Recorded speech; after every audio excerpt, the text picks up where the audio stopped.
One of my students asked me this morning whether some stuff they had read online might about the idea that this is really all the United States' fault might have any validity, and I responded as to why I don't think that's the case. There's a lot of opinions out there. Let's just say that, but I thought it might be valuable in light of that opinion to try to give you a sense of what this conflict is about from the Russian perspective, or maybe a different view of what I gave in a previous video of what this is about. Really trying to be as sympathetic as I can be to the Russian perspective. And we saw a bit of this last Monday night when Vladimir Putin gave this sort of rambling hour-long speech, piling up his list of grievances about Ukraine and the West. And so what I'm going to try to do is to review those in a way that I think a reasonable person who is sympathetic to the Russian cause might. So first of all is the assumption that many people in Russia have that Ukraine and Russia are one country, that Ukrainians and Russians are one people. I talked about this a little bit in a previous video about the idea that Ukraine is essentially has been historically a Russian colony. That's clearly not the way it is seen among Russians. They see two people who really grew up together, brother and sister, older, younger, and they're again essentially the same people speaking two languages that are so close to each other they might be thought about as dialects. And of course, a lot of shared history. Many of the most important events in quote-unquote Russian history actually took place in Ukraine, from the Christianization of Kiev and Rus in 988 AD all the way up to some of the most prominent battles of World War II. And in fact, two of the most prominent leaders of the Soviet Union, Nikita Khrushchev, who governed from after Stalin's death in 1953 up until he was deposed in 1964, and then his successor, Leonid Brezhnev, who ruled from 1964 up until 1982 when he died. They grew up and came out of what is today Ukraine. The Ukrainian city that's now called Dnipro, which used to be called Dnipropetrovsk, was really seen as one of the most powerful cities in the Soviet Union politically. So again, this idea that was not a colony, that Russia and Ukraine were just part of the same thing.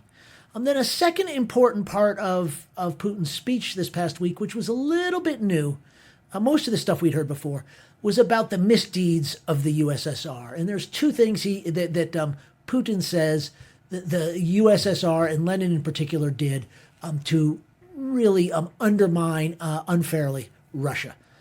One was he created the USSR not as a single unified country as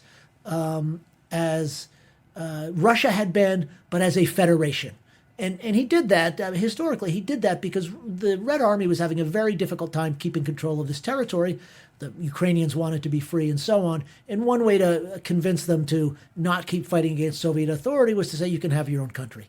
Well, this clearly makes Putin very angry because it laid the groundwork in 1991 for Ukraine to say, well, if we're really our own country, we're out. And of course, 14 other constituents of the USSR, including Russia, did the same thing. At the same time, Lenin did that back in the early 1920s. He drew the borders then of Ukraine that have lasted until 2014. And Putin believes that he gave too much, that in drawing those borders, there was land that should have been left to Russia that was included in Ukraine. That would especially be in eastern Ukraine. Then later in 1954, the jurisdiction over the Crimea was switched from Russia to Ukraine, largely because geographically Crimea is connected to Ukraine. It just made much more sense to run it from Ukraine. But as Putin stresses, right, this was all based on the assumption that it was all one country. It was never based on the assumption that these should be the borders of an independent Ukraine. And so Putin believes, and a lot of Russians said back in 1991, if these various countries are going to leave, then all the borders should be negotiable. This was sort of the topic, I digress briefly to say, of a really amazing speech that the Kenyan ambassador to the United Nations gave the other day, in which he said, look, we in Africa got some really idiotic borders left us by the colonial powers. But in Africa, we more or less have made a decision, right? We're not going to keep on fighting wars over these things. We're just going to live with it. And he was basically saying that's what Russia and Ukraine should do. But in any event, these are the things that Putin feels like the Soviets did to undermine or cheat Russia of its rightful legacy. And what was fascinating about the speech in that respect is this idea that maybe he's not trying to put back together the Soviet Union, but rather the Russian Empire that predated the Soviet Union. Plowing forward then to 1991 when the Soviet Union collapses. Putin and many Russians see this as having been a weird historical accident. There was the reforms made by Gorbachev, which went badly, and then there was this coup attempt by hardline Russians that were really trying to keep Ukraine and the other countries from breaking away, and of course they caused exactly the thing that they hoped to prevent, which is becoming a theme here. But they see this as having been an accident, and not just an accident, but a disastrous accident.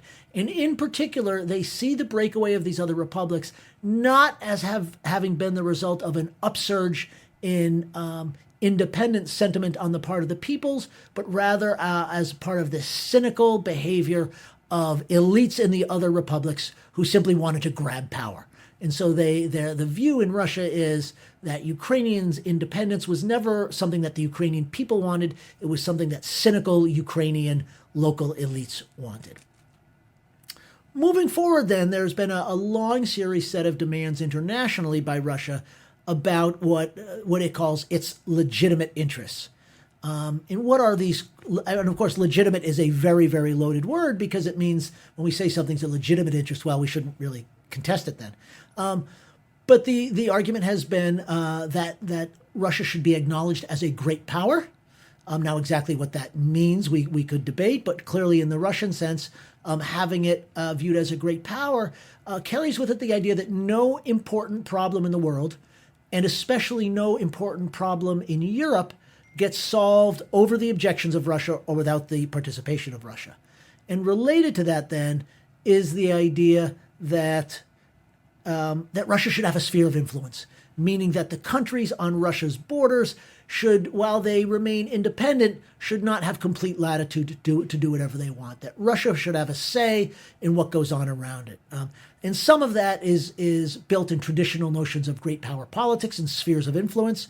Some of it's built, Russia claims, correctly of course, that it's been invaded many times over the years and over the centuries, and that this gives it some right to make sure it protects the land to its west. Now, of course, that doesn't say anything about the rights of those people in the lands to the west.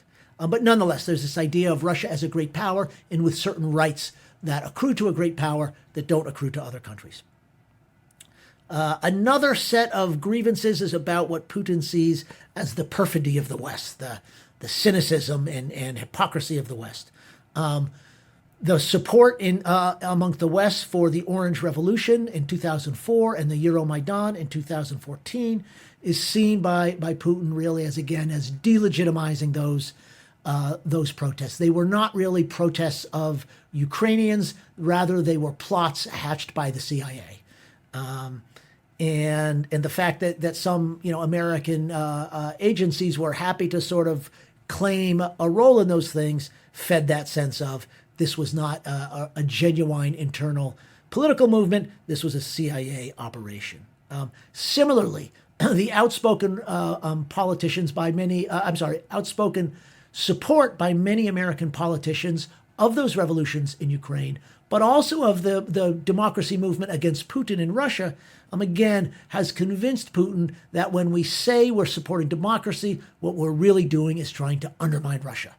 And so for him now, democracy is basically just a plot to undermine Russia because, of course, nobody wants a strong Russia, he says. Then, of course, there's the question of NATO expansion, which probably deserves its own separate presentation. But I'll just say this. There's a notion that a verbal agreement was made at the time Germany reunified in 1990, that some sort of solemn agreement was made that NATO would never expand. That's really not exactly true, but it is the case that the Russians certainly felt like there was an agreement in spirit that NATO wouldn't expand. And in any event, they would say, why would NATO expand? Russia's nobody's enemy anymore. And so the fact that NATO expanded was seen by people in Russia as an argument that NATO really was out to get Russia, to encroach on its sphere of interest, to cut it off from Europe rather than connecting it to Europe. On top of all that, I'll just point out the war in Iraq, the war in Afghanistan, the West's role in taking sides in the conflict in the former Yugoslavia, the West's role in the Arab Spring. All of those things were more ammunition, maybe Putin would say, or more examples, Putin would say, of how we were hypocritical about what we said our values were in ways that always seemed to aggrandize the role of the United States and undermine Russia's power. And then we get to the events of 2014. At the end of this series of protests and then violence in the streets of Kiev, Viktor Yanukovych fled Ukraine and was replaced. From the Russian perspective, from Putin's perspective, this was simply a coup. And again, he thinks it was a coup partly supported by the United States, but in particular, he also focuses on the role that far-right groups played in the protests that led up to Yanukovych departing. And so this might be one of the things he's referring to when he talks about denazification. These were not necessarily Nazi groups, but there were some far-right groups involved in those protests, and Putin seems to think that that's all it was about. And it means not only was getting rid of Yanukovych a coup, but it was a particular kind of coup, right? It was an American/Nazi coup. I'm not sure how much he really believes any of this, but it goes over very, very well, I think, with the Russian public and with actually a fair amount of the far left and the far right in Europe and the United States as well. Lastly, then, to kind of bridge us from 2014 up until 2020, the long-term, let's just say, failure for the Minsk agreements to be implemented. The hope was that these Minsk agreements, which were, from the Ukrainian perspective, were kind of imposed on Ukraine at the barrel of a gun in 2014, Russia, I think, expected them to be non-problematically implemented, and that it was going to give Putin what he wanted, which is basically a veto on anything that Ukraine might do. In fact, there was immense dispute over implementation of the Minsk agreements. Russia said things should go in this order. Ukraine said things should go in that order, and essentially things stalemated. And so I think then there may be a sense in Putin that Kiev was not serious about implementing the Minsk agreements, and that the West was sort of cynically encouraging Kiev not to implement what it had agreed to. So that's kind of a whole set of again, grievances that Putin has, and I think there's obviously a lot to push back on all of that, but at least for this video, I'm just going to try to give you sort of his version of things. And one thing maybe I should have mentioned specifically about NATO was there was this announcement in 2008 that someday Ukraine would become a member of NATO. Now, from my perspective, what that really meant is Ukraine is never going to become a member of NATO. In other words, the someday was intended to just fob off the Ukrainians into the distant future. But Russia chose to take that very literally. And so there was not only the idea that NATO was expanding, but it was going to expand into this thing that Russia was dead set on controlling.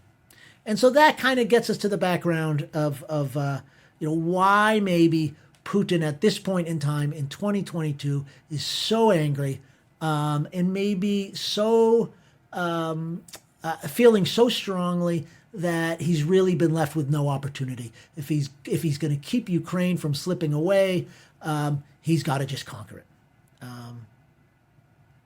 There are two arguments in the end to this idea that this is the fault of the United States. One is a normative argument that says, basically agrees with some of Putin's logic and says, yes, Russia has legitimate interests in this region, and we should have acceded to that, and that would have solved the whole problem. Basically saying, yeah, Russia's a great power. They should get to control Ukraine.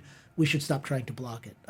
Another one that often overlaps with that, but is analytically distinct, is the realist notion that is basically just on all politics is power politics, and saying, look, Russia's big, it's powerful. Ukraine is smaller, it's weak.